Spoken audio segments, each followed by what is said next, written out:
People ask me sometimes why I still use chalk. I tell them it's habit. Which is true. But that's not the whole answer.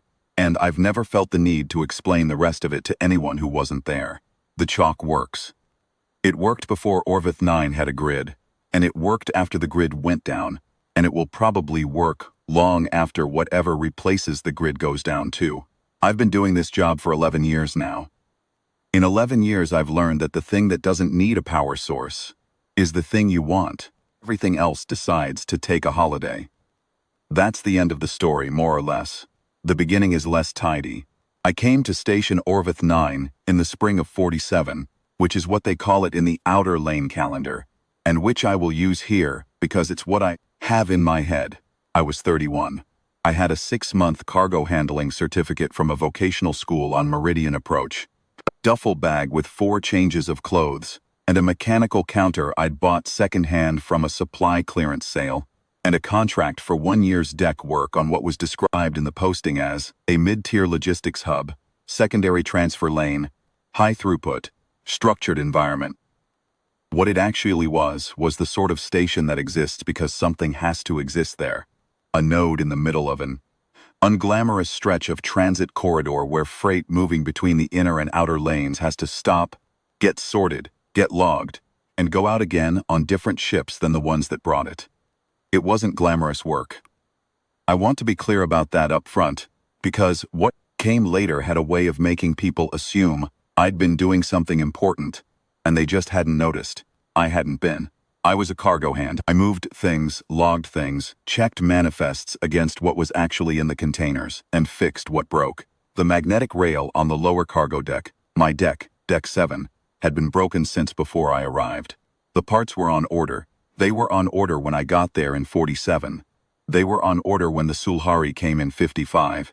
And as far as I know, they are still on order because the station's procurement system has a queue, and Deck 7 has never been a priority.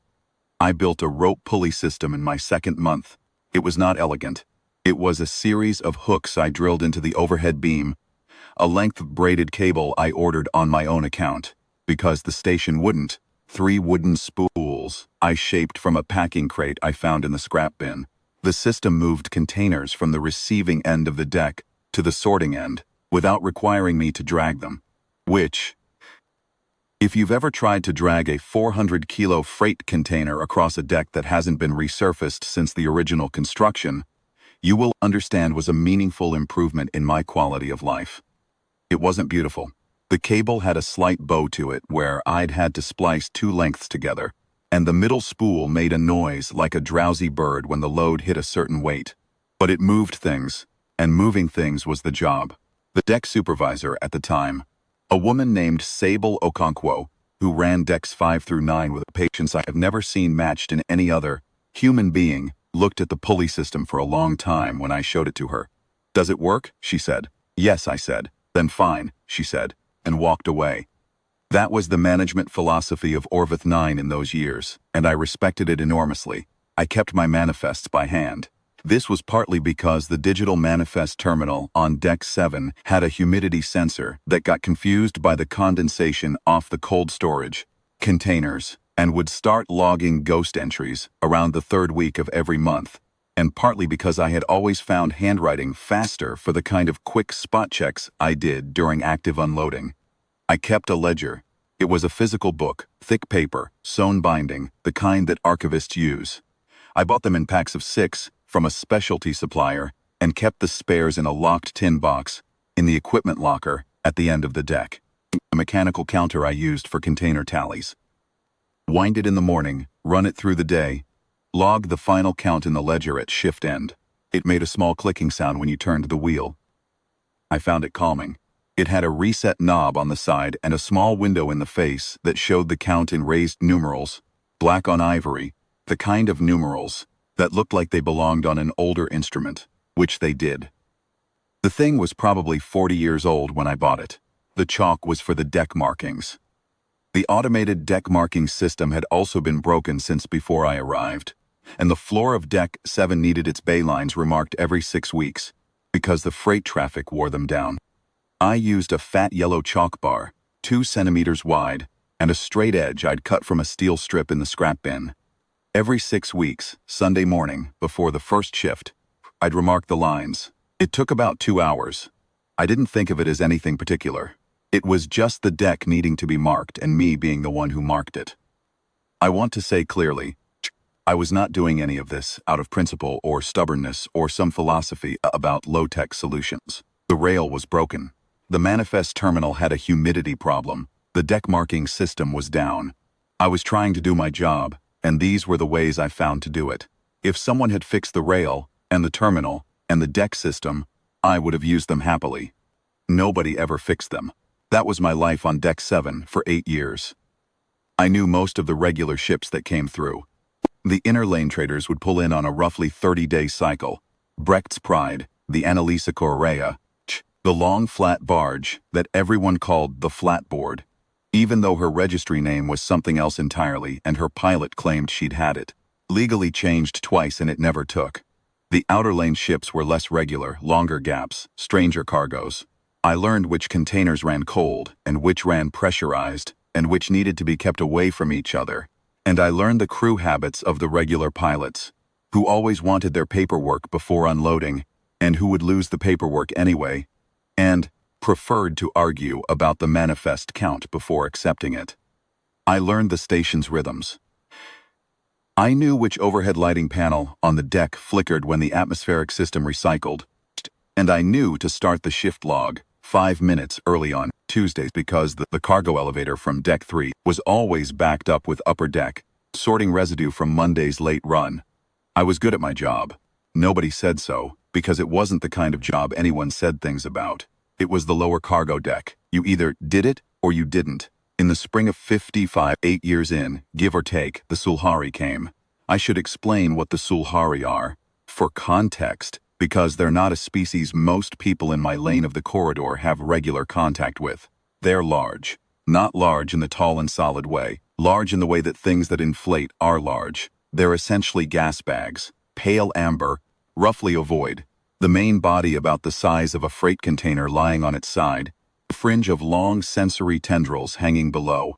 And 2 paired limb clusters at the front that they use for fine manipulation. They have no rigid skeleton. In their own pressure environment, they drift. In our corridor's atmospheric mix, which is denser, they float lower, tend to press toward the ceiling, and require silk-webbed harness rigs to anchor them at a useful working height when they need to interact with things at deck level. The rigs look, if I'm honest, like decorative rigging on an old sailing ship. The Sulhari hanging in them look like pale amber lanterns someone forgot to light. Their visual range extends downward. They spend a lot of time looking at things from above. On their own stations, I'd seen images. They built their workspaces with no ground floor to speak of, everything at ceiling height or in midair, because that's where they were comfortable. Coming to our stations, our flat decks and low ceilings required them to anchor and descend to what was clearly for them an uncomfortable working altitude. They managed it with dignity, but it was obvious from the way their tendrils shifted when they got close to floor level that the proximity to solid ground was not their preferred state. The Sulhari Efficiency Directorate had apparently decided that the secondary transfer corridor, our corridor, needed an audit. Orvith 9 was one of 6 stations on the schedule. The audit team was 4 individuals, a lead observer named Velsarath Kess, 2 documentation specialists, and an independent assessor. They arrived on a Sulhari administrative tender, which was a sleek white vessel, about twice the length of the inner lane traders, and they set themselves up in a cluster of observation positions on the upper decking of each section they visited, hanging in their silk rigs about 4 meters above the deck floor, and they watched. They watched for 6 days. I found out later, from Sable, who had been in the station director's briefing, that the purpose of the audit was operational efficiency. How well were the station's systems functioning? What were the throughput rates? Where were the bottlenecks? Standard stuff. Orvith 9 was not being investigated. It was just one of 6 nodes. The directorate did this kind of thing on a regular cycle. Sable said the director had described the audit team as professional and focused, with a methodical approach to data collection and an apparent lack of interest in anything beyond what the numbers showed. Efficient auditors, in other words. Velsorath Kess and one of the documentation specialists spent most of their time on decks 3 and 4, where the primary sorting systems were. They came to deck 7 on day 3, dropped their rigs into position over the middeck, started watching me work. I did not change what I was doing. I was in the middle of an unloading shift the Annalisa Correa was in, with a mixed cargo of pressurized canisters and room temperature electronics, and I had a manifest to check and 38 containers to log and I worked the deck the way I always worked it. The rope pulley moved the heavier containers down the line, the middle spool making its drowsy bird noise when the third one came through. The mechanical counter clicked. The ledger got its entries. I chalked a new bay number onto the floor at the back left corner because the marking had worn off there, and I'd been meaning to get to it for 2 days, and Sunday was too far away, and the Correa's pilot always staged her cold storage units in that corner first. The Sulhari floated above me, and their tendrils moved in what I came to understand was their equivalent of note-taking.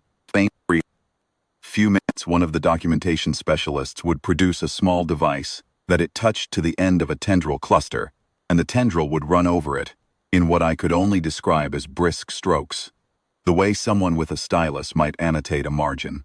At one point, Velsorath Kess descended slightly, cranked the harness down maybe a meter, and spoke to me through the translation collar they were all wearing. The collar produced a voice about 2 registers lower than I expected, steady and unhurried. "What is that device?" it said. I looked up. It was looking at the mechanical counter. "Container tally," I said. "I count inbounds and outbounds. Helps me catch manifest discrepancies before they get to sorting." A pause. The tendrils moved. "The station has a digital manifest verification system. The terminal on this deck has a humidity sensor issue," I said. "Gets unreliable around the 3rd week of the month. I find it's easier to run a parallel count by hand." Another pause, and that. It was looking at the pulley system now. The middle spool had just produced its noise as I pulled a container through. "Magnetic rail's been out since before I got here," I said. "Parts on order. I built that to move heavy containers." "How long has the rail been out of service?" "At least 8 years," I said. "That's how long I've been here." It was already down when I arrived. Tendrils moved again.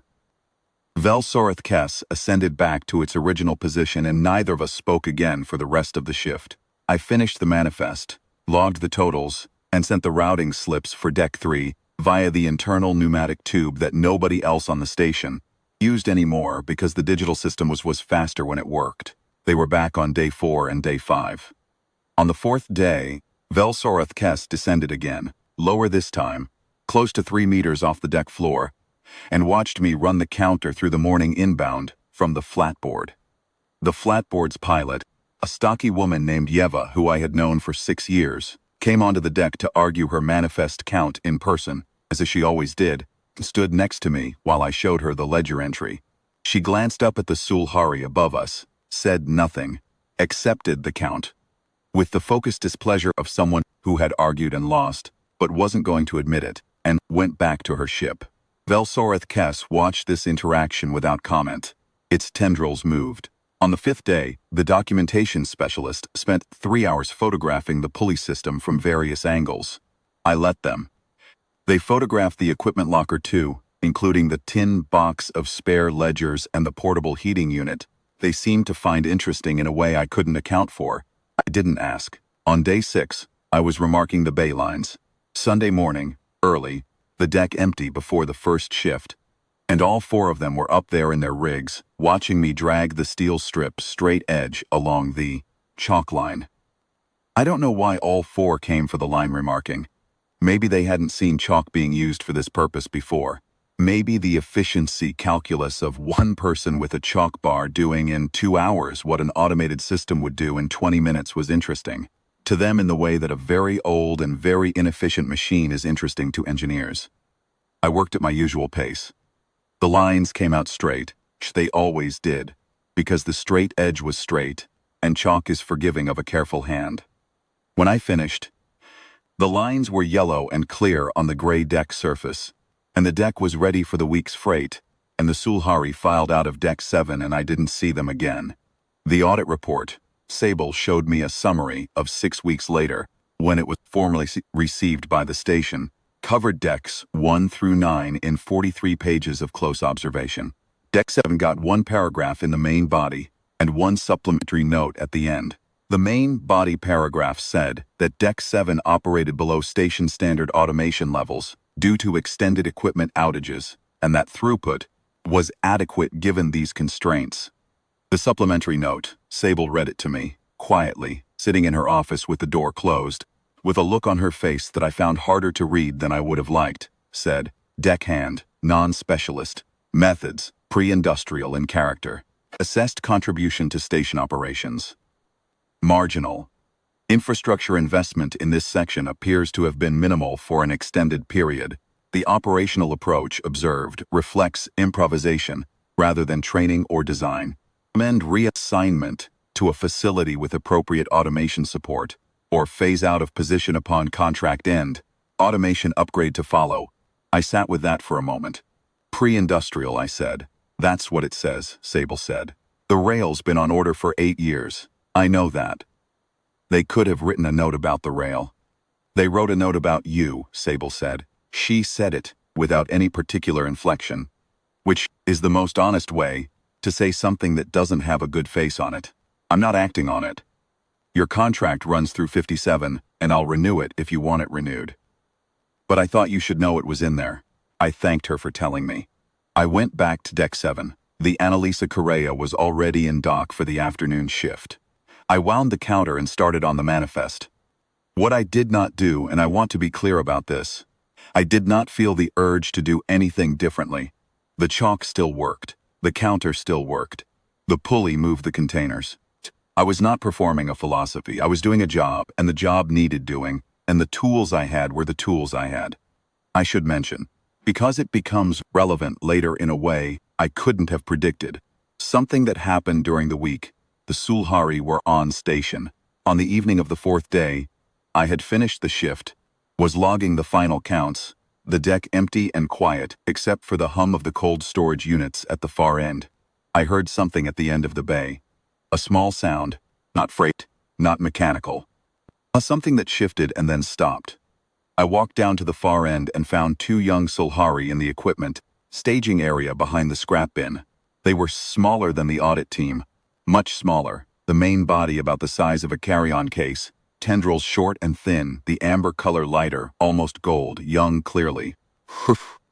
They had gotten themselves tangled in the cable of one of the spare harness rigs that were stored back there, is a thing that should not have been possible but apparently was because the spare rigs were coiled in loops on the storage pegs, and one of the young ones had drifted into the space between the bin and the wall, and its tendril clusters had gotten into the outer loop of the nearest coil.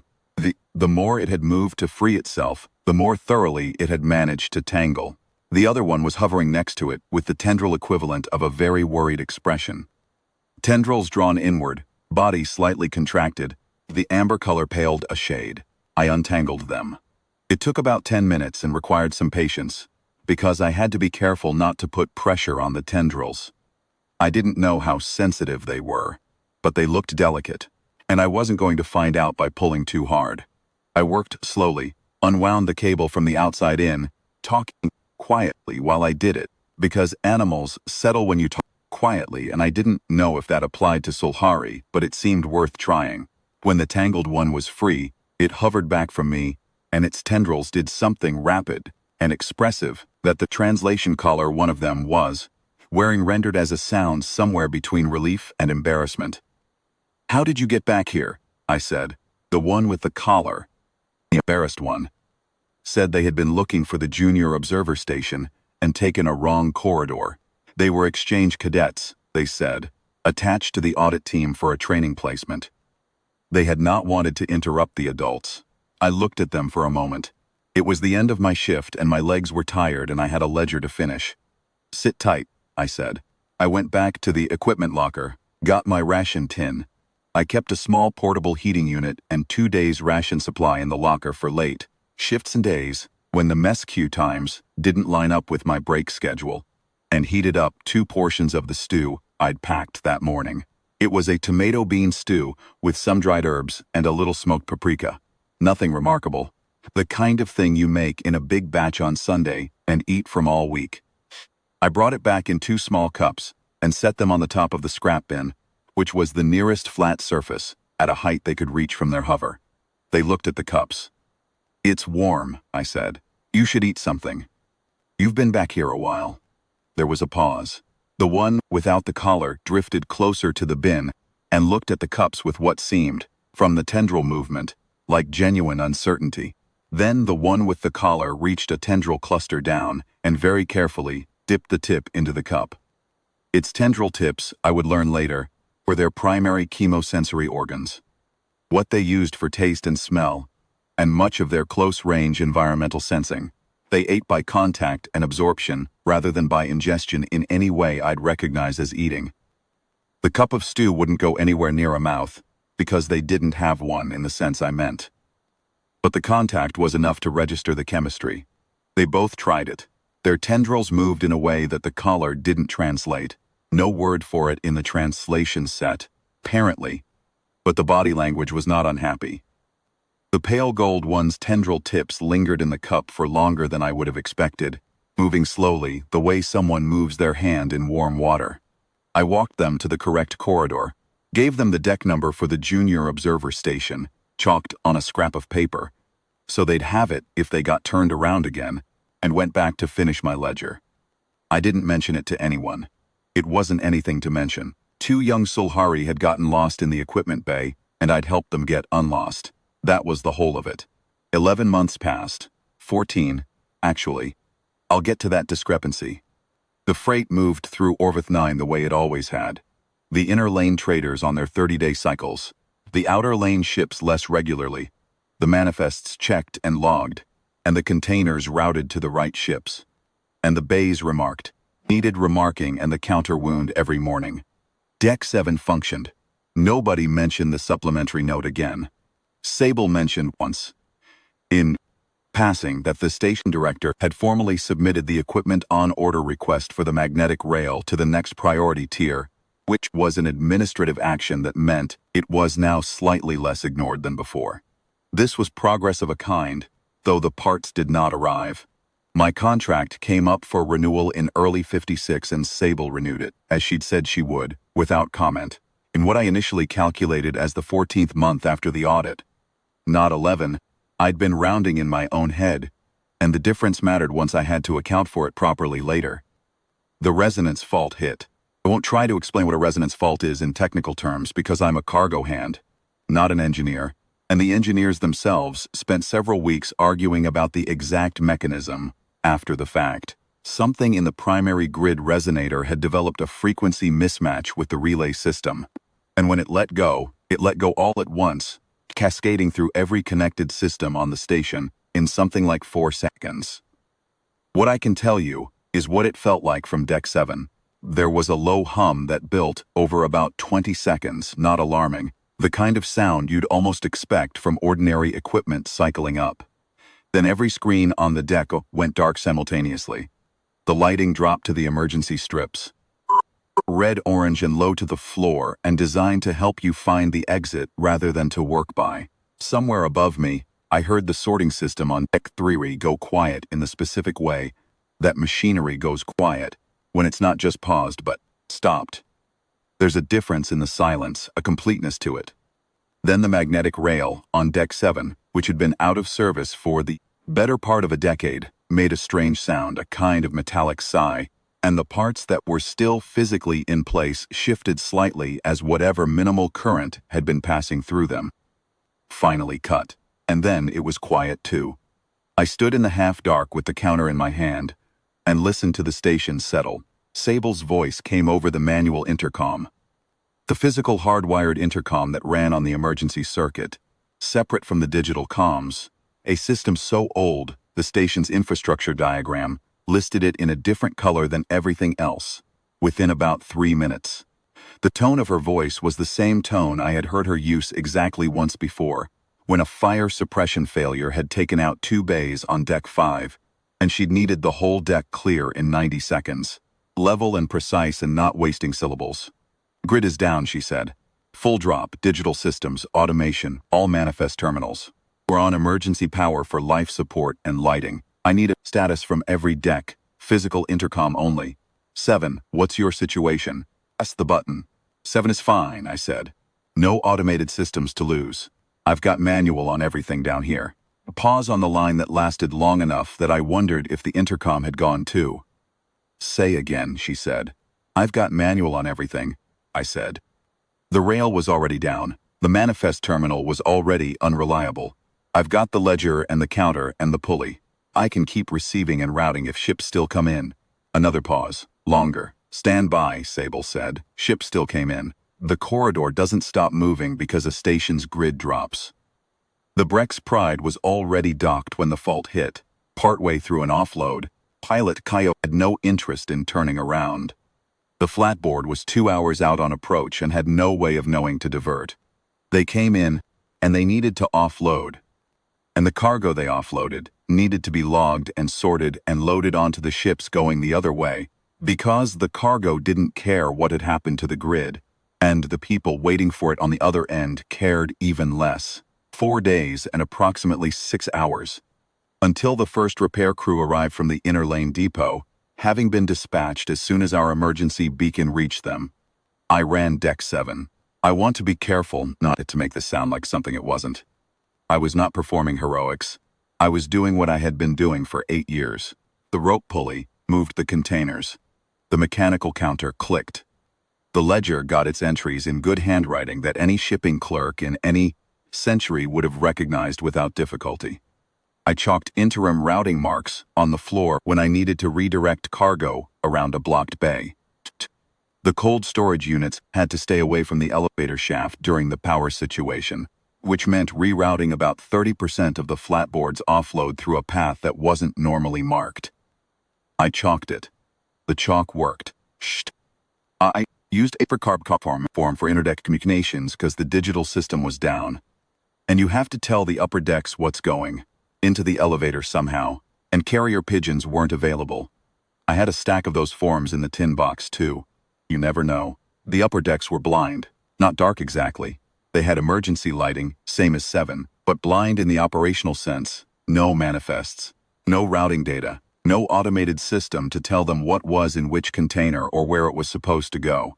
Deck 3, where the primary sorting happened, had 22 containers staged from the Brex Pride partial offload and no way to know what was in them or where they were meant to go, because all that information lived in the digital system, and the digital system was currently a dark screen. The sorting supervisor on 3, a man named Danik Pruce, who I had met exactly twice in 8 years, sent a runner down to 7 on the second day with a handwritten note asking if I had any outbound routing data for a set of container codes he listed. I wrote back what I had: manifest page, routing designation, destination ship, estimated weight, temperature category, and sent the runner back with it. He sent the runner again on the third day with a longer list and a question about whether I had any record of a consignment that had been partially transferred to 3 before the fault hit. I answered it. I had the partial count in the ledger, the transfer note in the carbon copy file. On the 4th day, he came down himself.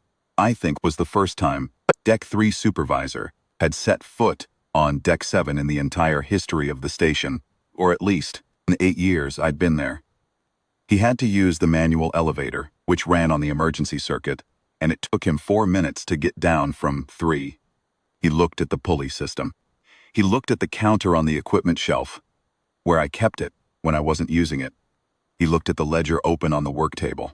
He looked at the chalk marks on the floor, including the non-standard routing I'd drawn in for the cold storage bypass, which was in a slightly different yellow because I'd used a second chalk bar partway through, and it was a slightly different brand.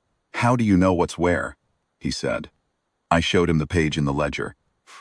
He stood there for a moment, with the expression of a man recalibrating something he'd thought was settled, which it apparently was, because he'd spent 8 years on Deck 3, and apparently had not thought very much about what happened on Deck 7 in the ordinary course of things, let alone during a 4-day grid failure.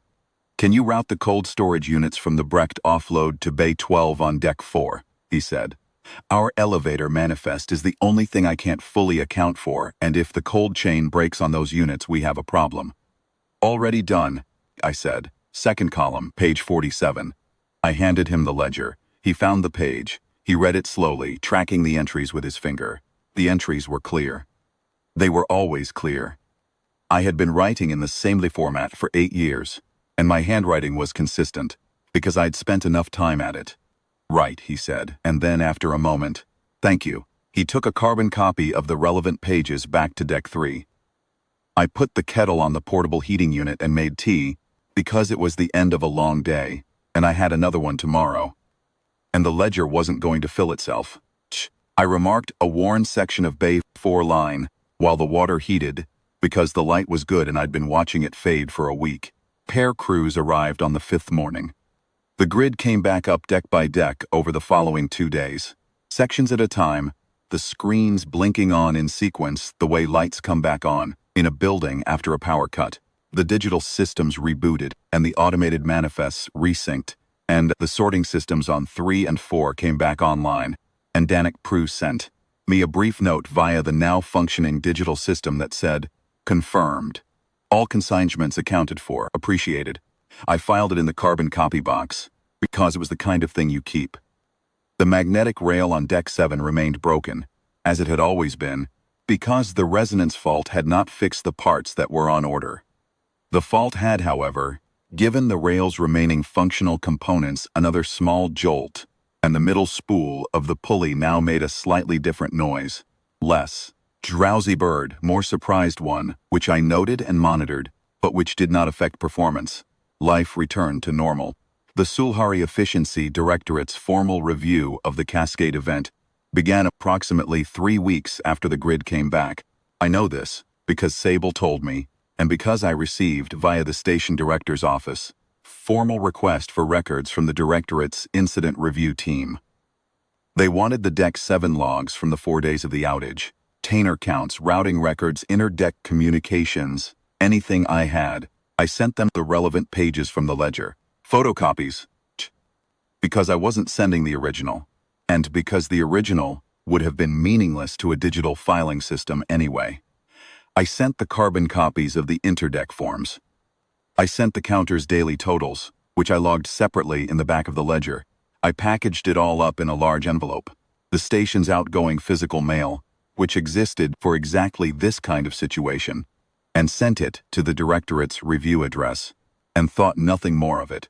I heard nothing for almost 2 months.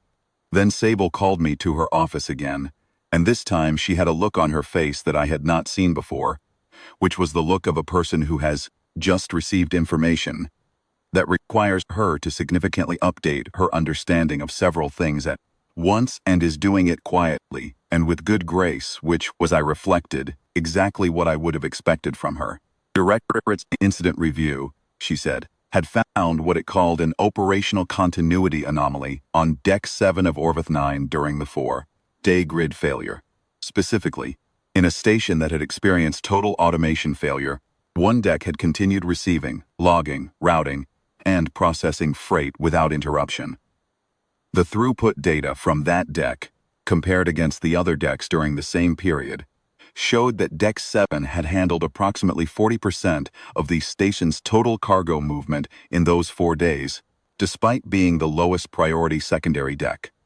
The incident review team had traced this anomaly back to the operational approach documented in the supplementary note. Pre-industrial methods, non-automated, improvisation-based. The supplementary note, Sable said, was now a primary exhibit in the Directorate's review of what the review called baseline operational resilience across the secondary transfer corridor. I sat with that for a moment. 40%, I said. The other decks were dark, she said. It's not as impressive as it sounds when you're the only one running. It's still 40%. Yes, she said. It is. I asked what the Directorate intended to do with this. She said she didn't know all of it yet, that she had received a preliminary communication indicating that a senior Sulhari Efficiency Directorate delegation would be visiting Orvith 9, conduct what the communication called a supplemental operational review, with emphasis on resilience architecture. The delegation would arrive in approximately 6 weeks. How many? I said. 3 senior officials, she said. On an administrative vessel. I thought about the size of a Sulhari administrative vessel.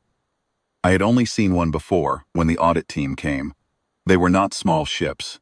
The administrative tender that had brought the original audit team had been twice the length of the Annalisa Correa. Senior delegation vessel would be larger still. They're sending a warship for a supplemental review, I said. Sable gave me a look. It's not a warship. It's a ship, I said. It's a considerably large ship. They're sending it to look at a cargo deck with a broken magnetic rail. She pressed her lips together in the way she did when she was deciding not to smile. The Directorate is apparently reclassifying the operational approach observed on Deck 7 as a case study in what they're calling. She looked at the document in front of her. Non-automated baseline resilience, secondary logistics tier. They want to understand how it worked. They want to understand why it was in place. They want to examine the equipment and the procedural record. She paused. They also, she said, with a careful inflection I noted, asked us to confirm whether one Tomas Vela is still assigned to Deck 7. I said I was. There's something else, she said. She put the document down and looked at me directly. In the review packet, near the end, there's a brief section I almost missed. It's only 3 lines, easy to skim past, about the audit team's visit. It mentions 2 exchange cadets who were accidentally separated from the junior observer station during the audit period, and who were subsequently cated and assisted by a deck crew member on 7, one of whom provided them with a warm meal. One of those cadets, she said, is the daughter of Vel Sorath Orath, who is the senior official leading the supplemental review delegation. I thought about the cup of tomato bean stew, and the tangled harness cable, and the chalk-marked deck number on a scrap of paper in the dark equipment bay at the end of a long shift. Huh, I said. Sable nodded. The 3-line mention is not the reason for the visit, she said carefully. The operational continuity data is the reason. That's clear from the document. But I thought you should know it was in there. You thought I should know things were in there the last time too, I said. I did, she said. I'm consistent. I thanked her and went back to the deck. The Sulhari administrative vessel arrived 6 weeks later, as indicated. It docked at the outer berth, the only berth on Orvith 9 large enough for it. And the delegation descended, 3 senior officials in full harness rigs, personal attendants, a documentation team of 4, and what appeared to be a technical assessor carrying instruments I didn't recognize. Vel Sorath Orath, the senior lead, was a deeper amber than the audit team had been, the color richer, more saturated, gathered from the reaction of the station's staff, assembled, in the receiving bay, indicated significant seniority. The other 2 were a policy analyst named Velthareth Sun and an infrastructure assessor, whose name I was given but immediately forgot. They were large, all 3, the main body size of the audit team or larger, and when they came down the cargo elevator to Deck 7, their rigs filled most of the available vertical space, in a way that the audit teams had, which I attributed to the rigs themselves being more substantial. Senior officials, better harness hardware. I was in the middle of a receiving shift. I did not stop the shift to receive them.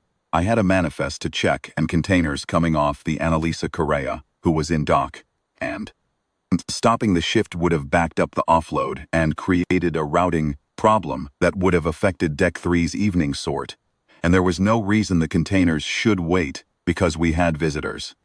I logged what was coming in, ran the counter, and let the station director's aide, who had followed the delegation, down looking slightly nervous, make the introductions.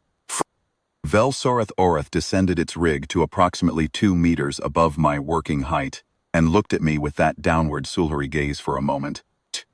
2 meters. Its tendrils were close enough that I could see the individual filaments that made up the fringe. Finer than I'd realized. Hundreds of them, the tips barely moving in the recycled air from the deck vents. You are the deckhand, it said. The translation collar had the same steady register as Vel Sorath Kess's had. 2 registers lower than expected, calm as a deep water reading. Yes, I said. I noted the container number in the ledger and moved to the next. You maintained operations through the Cascade event. I maintained this deck, I said. Upper decks were out. I just kept doing what I do. Its tendrils moved. The two other officials were looking at the rope pulley, which one of the attendants was photographing from 3 different angles, crouching to get a low shot of the middle spool that made the noise. Vel Soreth Kess's supplementary note, Vel Soreth Oreth said, assessed this operational approach as pre-industrial in character. That's what it said, I agreed. The incident review assessed it as the primary continuity anchor for the station's cargo function during the 4-day failure period. I logged another container and checked it against the manifest. Match. I noted it. Those aren't necessarily contradictory, I said. It is pre-industrial. It also works. A pause, longer than the ones I'd gotten from Vel Soreth Kess. Vel Soreth Kess's note also recommended phase out of your position. It did. The incident review recommends the opposite. I looked up at that. Does the opposite of phase out look like? That, said Vel Soreth Oreth, is part of what we are here to determine. The delegation spent 2 days on Deck 7. They photographed the rope pulley from every angle, including underneath, which required one of the junior attendants to lie on the deck to get the shot. They examined the mechanical counter at length. One of the documentation specialists spent the better part of an hour with it, turning the reset knob, watching the numerals roll, asking me to demonstrate the winding mechanism. They went through the ledger, not the original, which I'd made copies of, page by page, the technical assessor running a tendril tip across the columns with a slow reading kind of motion. They asked me questions about the chalk, specifically. What type? What formulation? How often did I source it? Was the failure mode if I couldn't get it? Whether I had a preferred brand, and if so, why? I told them it was a standard industrial chalk bar, available from any general supply vendor, and the failure mode was that I would use a different color if the yellow ran out, which had happened once, and the deck had been marked in white for about 3 weeks until the next order arrived. The white was fine. They recorded all of this with what I can only describe as earnest attention, which was, in the context of chalk, mildly surreal, and which I had enough sense not to say out loud. They asked about the carbon copy forms. They asked about the pneumatic tube system. They asked, with what seemed like genuine interest, how I had learned to use a manual ledger system at the speed I appeared to use it. I told them I'd done a 2-year clerical certificate before the cargo certificate because my original plan had been to work in station administration, and the ledger method I used was what they'd taught in the first-year records. They recorded this too. Vel Soreth Oreth, for its part, spent most of its time simply watching me work. The second day, it descended its rig to about 1.5 meters, lower than it had been before, lower than any Sulhari I had seen on the station had ever come to deck level. The harness tensioned to hold it at an altitude that clearly required some effort to maintain, and watched me process the flapboard's partial, flowed in silence for about 20 minutes. Then it said, the exchange cadets.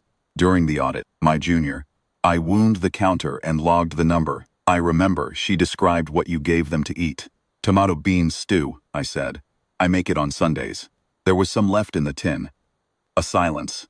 The tendrils moved in a way I couldn't read, different from the note-taking. Shh. Motion, different from the attention-focused motion I'd learned to associate with the documentation team. Something I didn't have a category for. The directorate's review is not about that, Vel Soreth Oreth said. I want to be accurate with you. I know, I said. It's about the Cascade event, the 40%. Yes, that's fine, I said. I noted a container code and checked it against the manifest. Match. Irvins. The stew was just because they'd been back there a while, and it was the end of the shift, and they hadn't eaten. That's all it was. The tendril tips made the movement that the translation collar still had no word for. The one I'd seen on the cadets in the equipment bay that, slow and warm.